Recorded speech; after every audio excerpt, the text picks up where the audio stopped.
Rabotai, as you know, I'm from Switzerland, and there, and there was a rabbi there.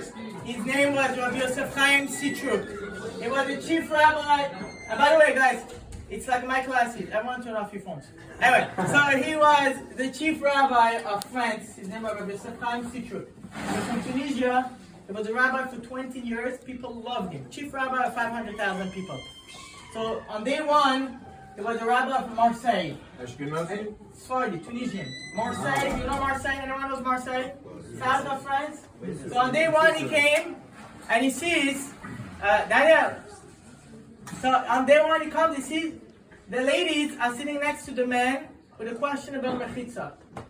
So he puts a sign on the door and he says, we are kindly asking the woman, handwritten, we're kindly asking the woman to go back where they were never supposed to live, above the men. So without introduction, Mrs. Yaghoubi, please come and give us some inspiration. I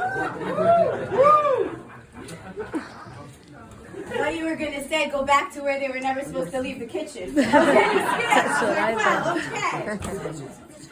So with permission of all of the holy people here and everybody, it's a great honor to be affiliated with Rabbi Rabbani and this programming that's going on. There was a Jew in Lakewood. His name is Yosef. He had yahrzeit for his father, and he decided one day he's going to go to the cemetery and be by his father, and things got out of control, and it started to run late, and he really wanted to go to be by his father's kever for his yahrzeit, and so he makes the trip, and he finally gets to the cemetery, and he's by his father's kever, and he's saying Tehillim, and he's getting ready to leave, and all of a sudden, as he's getting ready to leave, it's getting darker, the sun is starting to set, he's getting ready to leave, and he sees a hearse pulls up, and the 5 Spanish guys jump out, and they're going to put the coffin into a freshly dug grave. They put the coffin down into the grave, and these 5 guys are going back into the car. Yossi Amin comes and says to them, excuse me, what are you doing? You can't leave it over here. They says, listen, we're union workers, 5 o'clock. We go home, we're going to come tomorrow. First thing in the morning, we'll fill the grave. And they get into the hearse, they drive away.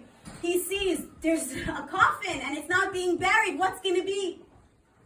So he takes the shovel, and an hour and a half, he's filling up this grave until it's finally full, and he's like, wow, I guess I was here, I was zocha for the moment, I was zocha to be here. He takes a look at the name of the deceased that he had just buried, and all right, he files it away, he moves on with his life. At some point, he goes back to Baltimore in his yeshiva where he learned, and he's talking to his Rebbe of Neuberger, and he's telling his Rebbe's catching him up on different things, and he says, you know, Rebbe, a crazy thing happened to me. When I was by yahrzeit for my father, there was these guys, and I ended up digging the grave for this man, and the rabbi says, wow, it's a very big mitzvah, and somehow it comes up in conversation, the name of the guy he buried. And Rabbi Neuberger says, wait, what? That's the name? And he says, oh, this is the name of the person who it was. Rabbi Neuberger turns white. True story. Rabbi Neuberger says to him, when you were a kid and your parents came over here to Baltimore and they wanted you to go to yeshiva, your parents came to me and said, listen, Rabbi, it is a really nice idea, this whole yeshiva thing, but we can't afford it. So I'm sorry, we're not able to send him to yeshiva. There was this elderly man who didn't have kids of his own, and he had a fund that he would give me. When I saw a kid with potential, he had a fund that he would give me, and I was able to pay your tuition for 4 years with this guy who you buried. Wow. He was the one. Wow. What we put out into the world comes back to us. Hashem put us here and told us, what can you do to make the world a better place? And don't worry, because everything you do will come back to you. It's for your benefit. And so, under the guidance of Rabbi Rabbani, our program, JLounge, has begun with some incredible people who are backing it. What happens? We have lunch and learn programs, we have evening programs for the kids, we take them on trips, all kinds of things. I want to share with you just 2 students that we have, that just this week what happened with them. I have one student, her name is Denise Ramirez. You're going to say to me, Mrs. Yaghoubi, what are you doing with Ramirez in a Jewish program? I mean, yes, we want Tikkun Olam, but, let's focus on what we need to focus on first. No, her great-grandmother was a religious frum Jew. And her family they know frum stuff. Her mother, Shalom Nida, got swallowed up by assimilation, and her now stepfather is actually a janitor at one of the public schools in the nearby area. Here is this Jewish girl who we've been learning together. She comes to lunch and learn. We've been learning together. She says brachot now, almost proficiently. And this past Friday, she says to me, she's about to say a bracha, and she says the bracha perfectly. It was the wrong bracha, but she said it perfectly. Look at what's happening. I have another student through this program who now every Friday asks me, can you please send me the Shabbat Shalom sticker? What's that story behind that? Now every Friday, I send him one of these Shabbats, and I'm not like a sticker person on WhatsApp. If anybody sends me a sticker, immediately I block them, like, okay, WhatsApp for purpose only. And so now I'm searching for Shabbat Shalom stickers. Why? Because his grandfather appreciates the Shabbat Shalom sticker. This boy showed me on his phone the picture of the Xmas tree in his house during this season. We're talking about nothing should be nothing that he has. But he's now decided to connect to his grandfather with the Shabbat Shalom, and he's developing his Jewish pride. And this is a small taste of the magic that is happening at JLounge in Roslyn. Our approach, just in a nutshell, basically, like any good sales pitch, first step, establish a rapport. We need to make a connection, a relationship with the kids. We need to make sure that we know what's going on in their lives. They come to the center, they have fun, they hang out with their friends. We get to know what they're into, what they're not into. We make polls. What kind of food do you guys want? Now the trend is gushers. They're into gushers. There's a rapport. There's a back and forth. We go on trips with them. We joke with them. But that's step one. Step two becomes to show them the value of the product we're selling. We're selling them Torah Yiddishkeit. And so we begin to teach them in the classes, when you keep Torah, how can it benefit? Look at these stories of Emunah and Bitachon, somebody who walked away from a meeting because he had to make mincha, and then the CEO comes to him and says, actually, I want to do this and that. When you live a life of Torah and of mitzvos, you never lose. We show them the value. And then the third step, which is the hardest step, is the step of relevance. Yes, now we're friends. Now you also know Torah is valuable. But how is it relevant to you in 2024? How do you, a kid who barely knows anything, relate to Shabbat, relate to kashrut, relate to putting on tefillin, to saying a bracha? We have, Baruch Hashem, already from this year, one student who has been in public school her whole life, who applied to seminary in Eretz Yisrael, had her interview, has gotten accepted, and we're this close, Baruch Hashem, that she should accept her acceptance. This is what is happening in this special place and what we're doing. The Hasidim say that in a year, that there are two Adars, the year that we are in this year, a leap year. Hashem says he puts two Adars in years that are particularly difficult because we need extra simcha. When there are two Adars, that means that there are going to be now 60 days of Adar. And so you know the number 60 is significant because there's something called Batel B'Shishim. That when something has 60 more pieces, it can negate everything else. And so we're coming in to a Batel B'Shishim. We're coming into 2 months of Simcha in order to nullify the kind of year that we have had up until now. How do we do it? When Hashem was giving the Torah to Moshe, to the Jewish people, the Medrash tells us that Hashem says, Chemda Genuza, I have a hidden treasure. to give to the Jewish people. And Chazal ask a hidden treasure. What was the hidden treasure? Was it the Torah? It wasn't hidden. The angels knew about it. They were willing to singe Moshe that it shouldn't go down. No, say Chazal.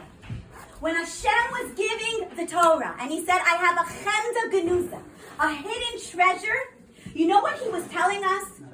He was telling us when Moshe goes up to Har Sinai, the angels look at Moshe and say, Ben Enosh, what is this human being doing up here? And they look at Moshe, the human being, and they say, what is he? He's nothing. He's worthless.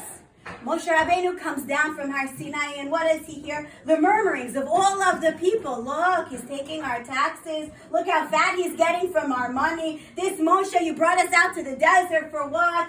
And you take a human being and the natural status of life. When you go up to Shamayim, you're worthless. When you come down to Aretz, what do you have to give? Hashem says, Chemda Genuza. Because when a Yid learns Torah, they're the Chemda. Hashem says, you might think you are hidden, you are a nothing. But when you learn Torah, you realize that you are the treasure. And that is the vision that we have when we are working with the high school students, that each one should feel like a treasure. That each one should understand that what he or she does makes a difference because it actually does. We're coming this week to Mishenichnas Adar Marbin Besimcha. It's the Adar Aleph, the Adar Katan as some people call it. When Adar enters, we increase in our Simcha. Mishenichnas. Nichnas means when you come in, when you enter. We're going to be doing a Mishenichnas Adar this week, coming into Adar, but my friends, there are a lot of people that are not Nichnas, that cannot enter. We have our brothers and sisters who are kidnapped as hostages. They're not nichnas. We have soldiers who are fighting, who can't enter and come home. We have injured in the hospital. And we have some people who cannot nichnas, who cannot enter their homes until Mashiach will come again soon. But our evening tonight is to get together and to give chizuk. That at least our brothers and sisters who are maybe less affiliated than us, that they can be nichnas, that they can enter into the hallowed walls of Torah, that they can come into this matana, this gift that you and me have, and to taste from the sweetness of Torah. And so I thank Rabbi Rabbani and everybody who is behind this organization for giving me the zechut to be part of it. And Be'ezrat Hashem, together we will celebrate Besorot Tovot of many, many success stories. Thank you, Shabbat. Thank you, Mrs. Yaghoubi. You got a taste of what the kids get 4 times a week, 3 or 4 times a week. After this, forget it. If you don't become, you're gonna be crazy. I want to introduce Michoel Ghermezian. Before I introduce him, let me tell you about me. I used to be a menal, principal of a school, and for a year we worked with Mr. Soleimani, Mr. Asir, to make a something, a nice school like Darche, and Hashem didn't want. It didn't happen. But for a full year, I was going without partner, so I was just trying to make this happen. And I said one day, I said, enough is enough. I got to take care of my family. So I start working. Where is Joe? Where is Joe? Huh? Joe is here? Oh, so I used to go to Joe's office. For 2 months, I used to go to the city. I became a real estate broker for 2 months. And every day I was walking, and believe it or not, I had tears in my eyes. I said, Hashem, I used to be amazing in the Yeshiva. I learned very well. I learned with my Magid chair. I teach. I have kochot. But now I have, whatever. I have to take care of my family. So now I'm working. And every day I used to daven with tears. Actually tears. That Hashem, give me back my learning. I want my learning. I want my learning. After 2 months, I get a phone call from, for the last day of Chol HaMoed, I get a phone call from Rabbi Michoel Ghermezian. Hi. And then I got a phone call that we want to open a kollel in Roslyn. Let me take out my map. Where is Roslyn? No, Roslyn is 15 minutes away from Greenock. And he said, we want to open a kollel there. I'm like, okay. I said, listen, I kollel and stuff, but I tell Hashem enough is enough. I got to take care of my family. Rosh Hashiva told him, no, whatever he takes, take him. He's going to help you. And that's what he did. He took me out. He put me in a kollel. I learned with Chavrutot, the road to Haim and Shas, unbelievable. Only 10 guys, unbelievable. And because of this, I continue learning. I would say half of people here learn with me at least once a week. I would say daily, between live people and shurim on WhatsApp, I have around 100 people learning. Deep, Be'iyun, Shulchan Aruch, Gema. And I have to tell you, I owe him big time. And the Kiruv is also coming from him. He put us there to make a Makom Torah in Roslyn, to expand Roslyn. And Makom Torah Kiruv is just one aspect. You need kollel, you need Bate Knesiyot, you need people moving in, and he's working on all of this. So I want everyone to give a big applause to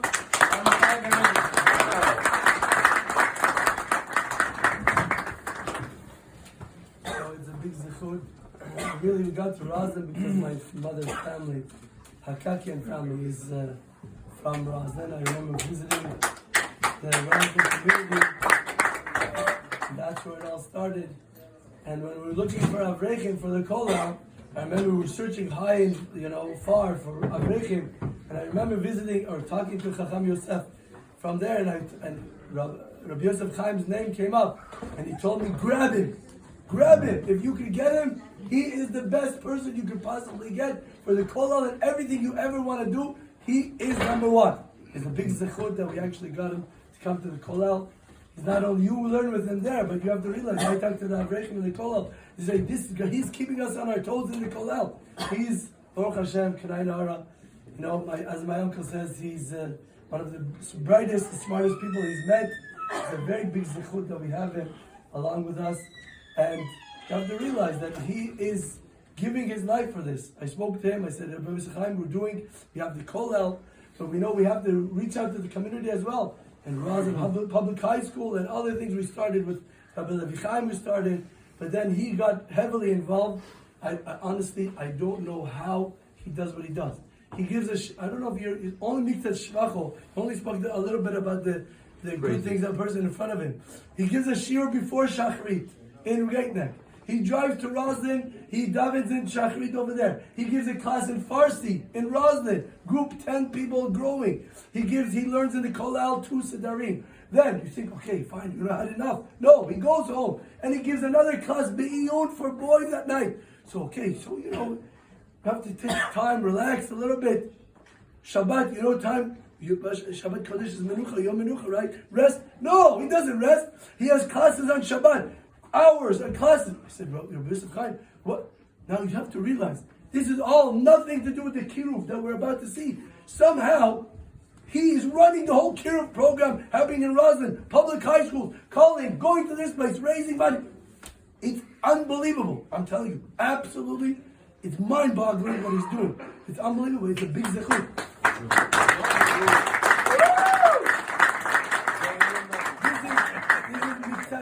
There's only a little bit of the shvach, of the praise of the Yosef Chaim. You have to realize he's working very hard, very, very hard.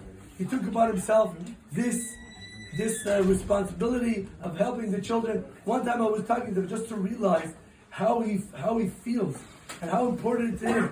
He says, one time I was talking to him and he says, I have bad news for you. I said, what's the bad news? He said, I have bad news and I have good news. Okay, so what's the bad news? What's the good news?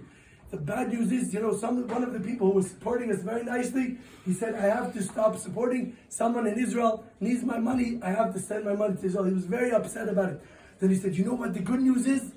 The good news is that now one of our classes, the Ashkenazi boys from the public high school, they're coming to the classes and they're learning, and that's a humongous breakthrough. It was like, it made him so happy that people are coming to learn. Because that's his life, that's his neshama. He wants to teach. He wants more people to come. He always tells them, I just want them to learn. I just want them to learn. Just so they should know. I don't want honor, I don't want kavod. And we have to realize he's giving. First of all, Mr. Don, Stay focused. So, like this. The first person we have to thank is actually not a person. It's Hashem. Let's thank him. Is really Hashem really works it out. Marshima always laughs at me.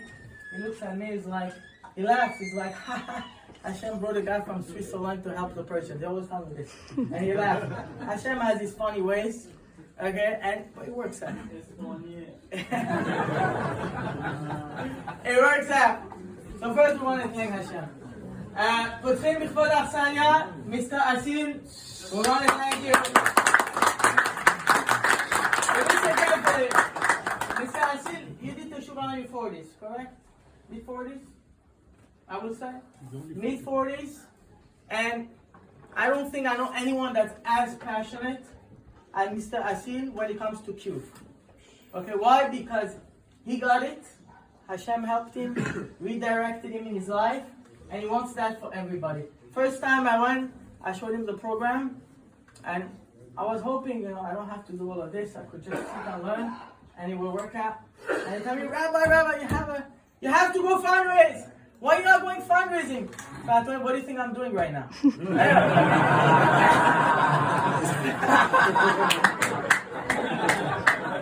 So on the spot, he said, Rabbi, I'm covering 10% of the budget. Back then, 10% of the budget was $15,000. To them, I said the 10% is $50,000. So, whatever. Anyway, that was 10% up right away. And why am I telling you this? Because yes, there were people that gave more, but no one gave with such an energy. That after I met with him, I said, okay, I'm going to go do this full force if people are into it. As I want to help Klal Yisrael, we'll do it. And you see how much effort you put here tonight? I want to thank you. Thank you. That's a small gift, and we want to give you from the organization for you and your wife and your family. And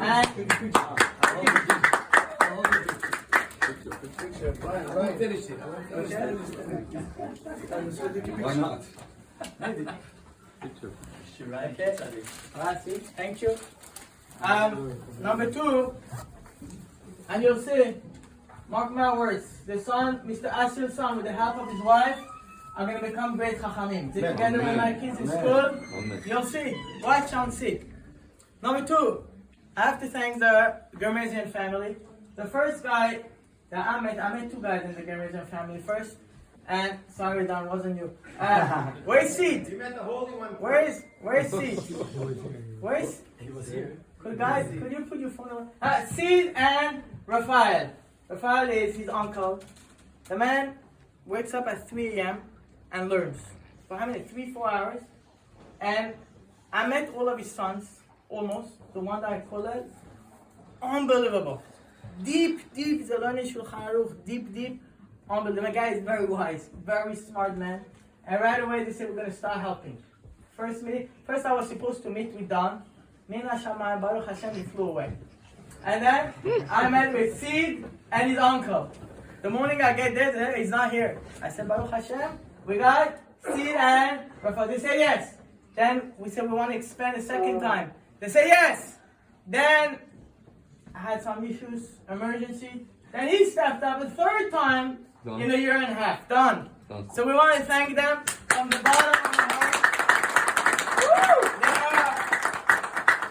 And you see, I'm going to speak in 1 minute, but you should know, him thanking me is maybe the most ridiculous thing in the entire world. Maybe the most. When I finish speaking, you'll understand who needs to get the thanks, not us. So I want to thank the family, to thin and thick.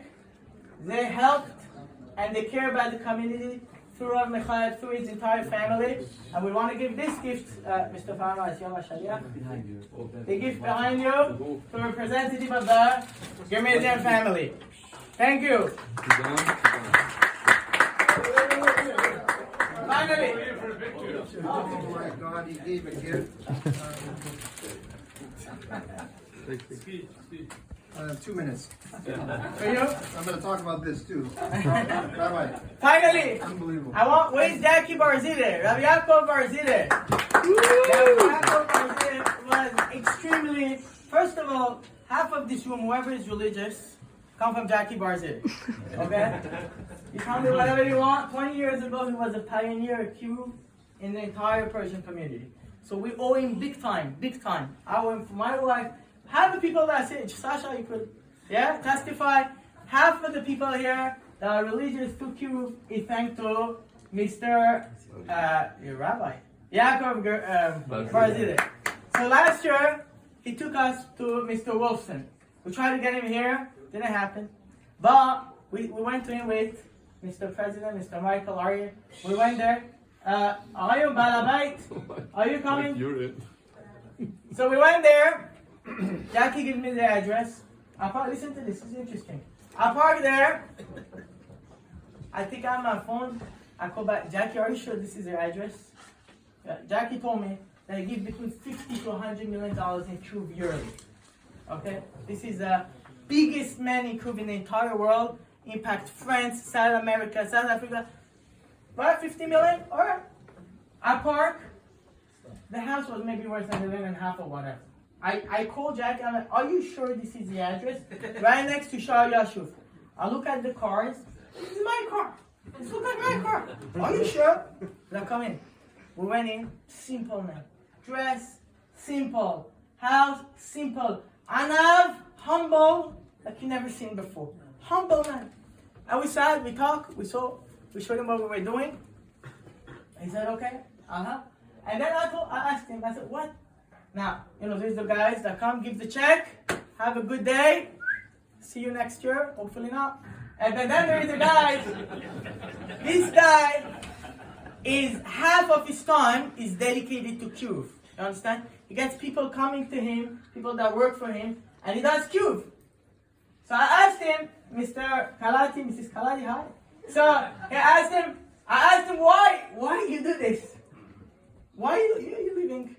He gives in Kiruv a yearly 50 times the worth of his house. Alright? So why are you doing this? He told me like this. One simple sentence, it stayed in me. He said, Hashem's children are off. I'm not going to do anything about it.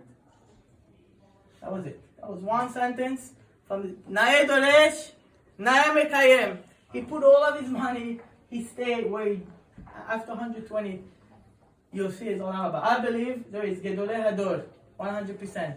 But I believe also in tzedakah are Gedolei Hador. There are people in the world to come, you'll see, you'll go there, they're sitting next to the Gedolei Hador. I believe he's one of these men, and we have to thank him. A big part of the program run through his organization, Olami, so we have to thank him from the bottom of our heart. Okay.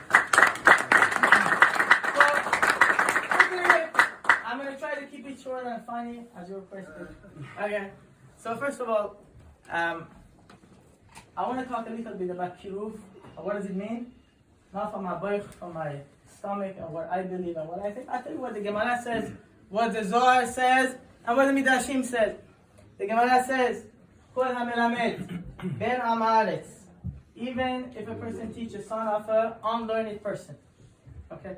Definitely, forget about my speech. Okay, forget it. I'll tell you what we do there. Forget about all this. In Roslin, where are you? In Roslin, the boys, the kids there, 30 years there was no orthodoxy. There was nothing. All they went was Bet Shalom, the conservative place, the foreign place. Zero. And when I tell you, sometimes I see a goy, I see a Jewish boy, I can't tell the difference. I cannot. We have a hard time knowing who's Jewish, who's not. There's almost zero difference. I gave a class the first time. 13 boys sitting around the table. I say, you know Moshe Rabbeinu? They go. Abraham, Persian kids. Abraham, Yitzchak, Yaakov, Another class. 16 boys. Give me one name in the Megillah. Was before Purim. Silence. One kid's jump. Moshe Rabbeinu. This is Roslin. And it was a met mitzvah. I'm in Kollel, I'm learning. And I saw no one stepping up. Why is no one stepping up? Let's go. Something has to happen. So HaKadosh Baruch Hu guided us. Mamash Nisim, I'm going to cut it. I said last year all the Nisim we had till we got started. But the Gemara says, if a person have a son of Am Haaretz, something that was completely unexpected, for him to turn into a Shomer Torah mitzvot, says the Gemara, even if Hashem makes a decree, you could stop it. You could stop it. Even Hashem makes a decree that Gemara says, you could stop the decree that Hashem makes. The Chovot HaLevavot says something unbelievable. He said, imagine a person perfection himself. Who's the most perfected person you know? Moshe. No, they actually know. Haim Kanievsky. Yeah? Haim Kanievsky. Ruach HaKodesh. You come to him, he tells you, say Chovot HaLevavot, if you go and you help people to do teshuvah, you are way greater than the prophet. He said the Navi. He said if you you become Kiruv to Hashem, so close to Hashem, and you love in Hashem is so much, the most you could get. Nevertheless, if a person helps other people to do teshuvah, it's greater. Any businessman in the room? Everyone can call them? Anyway, the Chovot HaLevavot is a simple business idea. He said, imagine you go buy something for $1 and sell it for 10. Come here. Buy something for $1 and sell it for 10. How much profit did you make? 90%. Okay. $9. But you made $9. Imagine you take something, you buy 100 of them, you buy them for $5 and you sell them for $10. How much do you make? A lot more. Why? Because quantity. Okay, you open malls, you have multiple stores, not one store. You're not banking on one store. Multiple stores. This is Kiruv. People make a mistake. How much would you pay? Anyone didn't miss a day of tefillin in his life? Raise your hand if you never missed a day of tefillin in your life. No? You never missed a day of tefillin. Anyone else?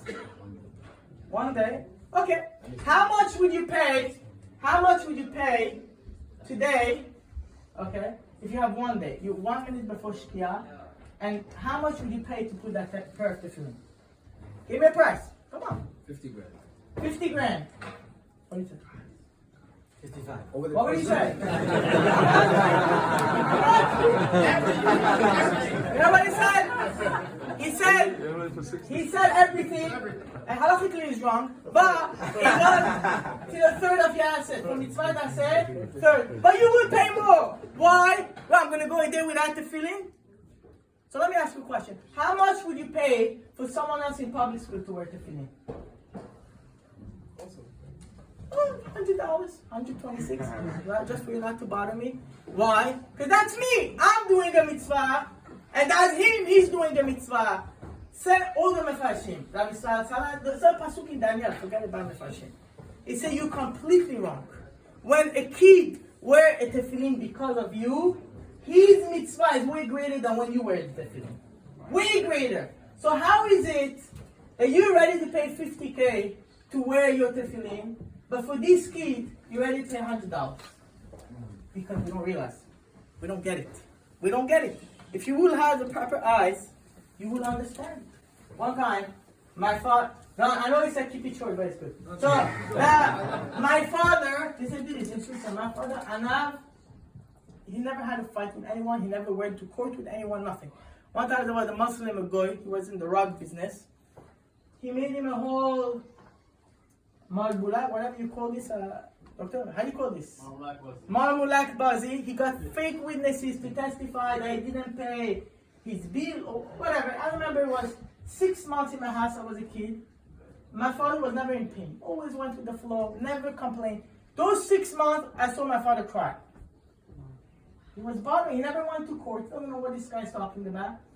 And he pained me. I had pain. As a child, what my father is, I had pain. Our father has pain. Our father has pain. When a person goes with a nidah, our father has pain. When a person doesn't wear tefillin, Hashem has pain. If there is such a punishment for this thing, it's because Hakadosh Baruch Hu has pain. Can you do something about it? I was a kid, I couldn't do anything. I couldn't have my father. Can you do something about it?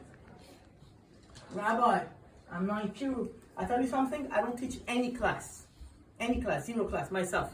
Why? I don't know how to teach Kiruv. So I don't do it. I'm like you. I'm sitting in the passenger seat.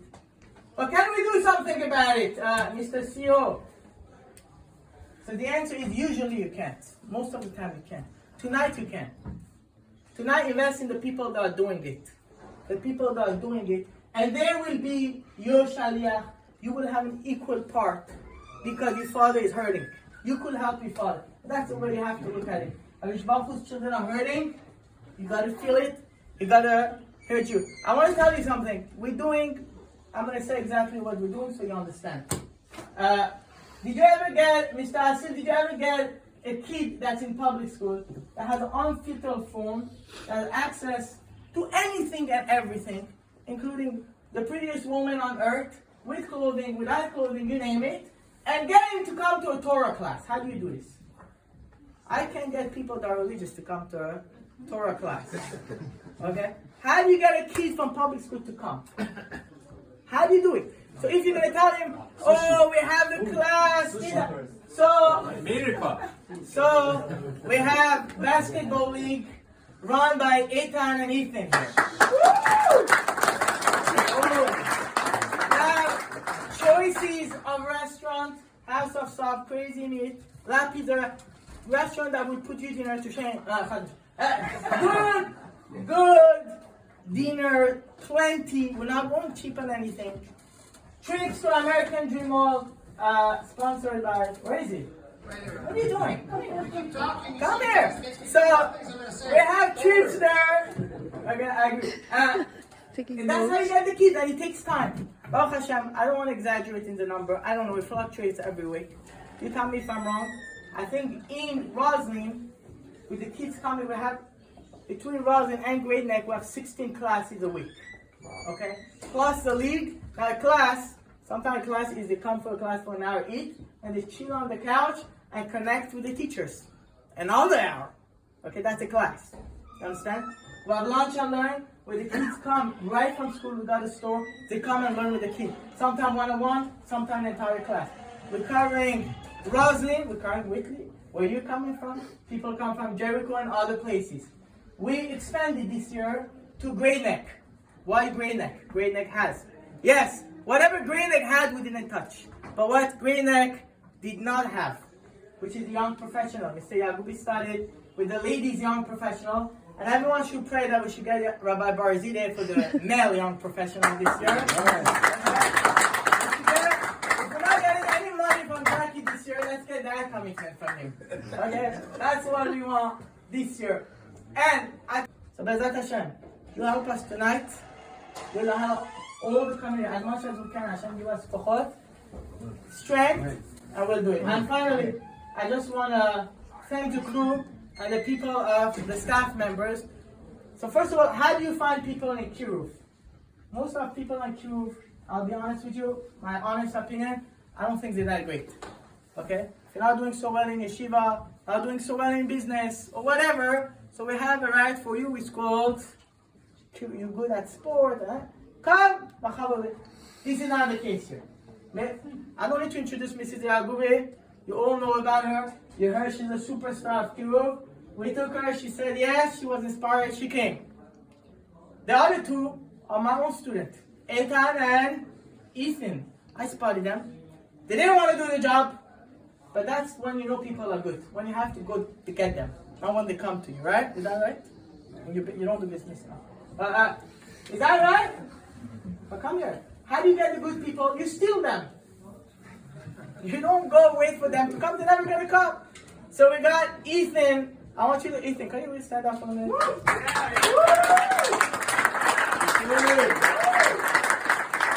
Ethan, you should know Ethan, he went to North Shore, which is not far to whatever, and he came and learned with us, and now he had his own Teshuvah path, right? For the past 2 years, he's been learning, I believe 4 hours a day, is that correct?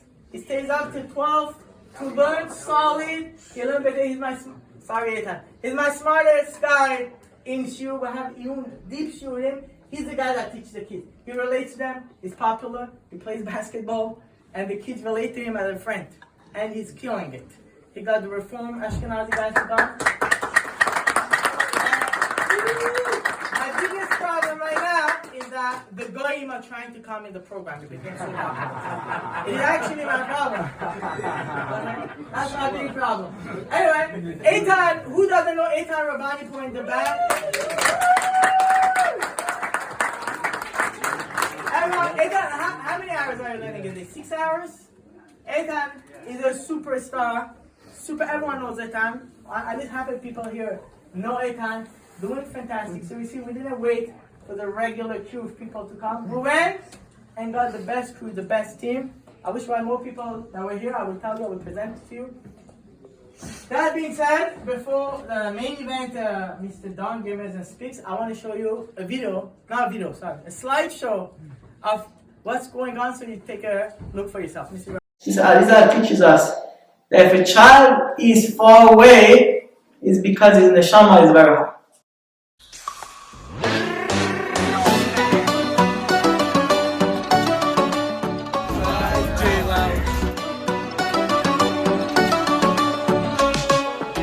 ביקשתי בן, נתת לי, ביקשתי בת, נתת לי, ביקשתי בית עם המון ברכה, ממשפחה, את הפרנסה, נתת לי, את הבריאות, נתת לי, וגם את כל החסד בחיי, עד לי די, אבל אני יודע שיש עוד דבר, והוא בעצם העיקר. התפללתי ושמעת, נתת לי הכל. נתת לי בנים, נתת לי בנות, אני מאוד רוצה מכל אחד לראות הרבה נחת, הרבה נחת. נתת לי בנים, נתת לי בנות, אני מאוד רוצה מכל אחד לראות הרבה נחת, הרבה נחת.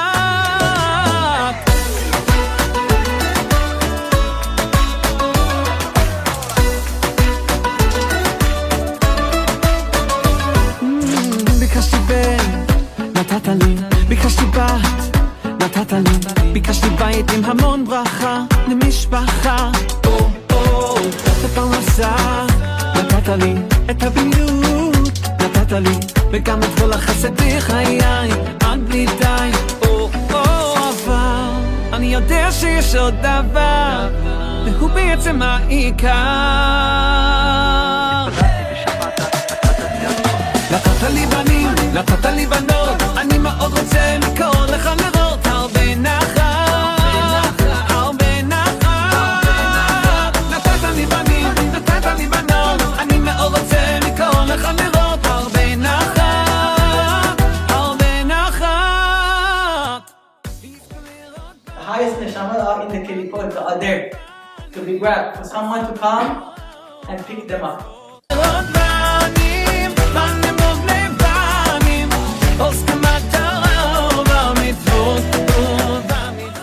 A lot of kids in Roslyn in this area aren't connected that much with their Jewish culture, which is why this program has really connected everyone together to their heritage. It's the most fun we've ever had. I can always count on this thing, coming here, having a good time. I love learning about Judaism. Me just come out, be more Jewish, express myself with all my Jewish friends. I love being a part of JLounge. I just want to say that being around like a Jewish community and an environment with people that we can learn Torah together and conscious before Shabbat. Yeah, I love being with my friends, and Amit's classes are really interesting, and I love like asking questions. You know, this place is it's a family. We all enjoy it. Yo, what's up, Rabbani? I wear to fill in every day, and I'm just so thankful that you've dropped a fat rack on me. I appreciate you, Rabbi. Send the Chovat HaLevavot. If you bring all the people back to Teshuvah, is Ma'ala. What he gets in Olam Hazeh, Olam Haba, is way greater than a prophet. But greater than a Navi.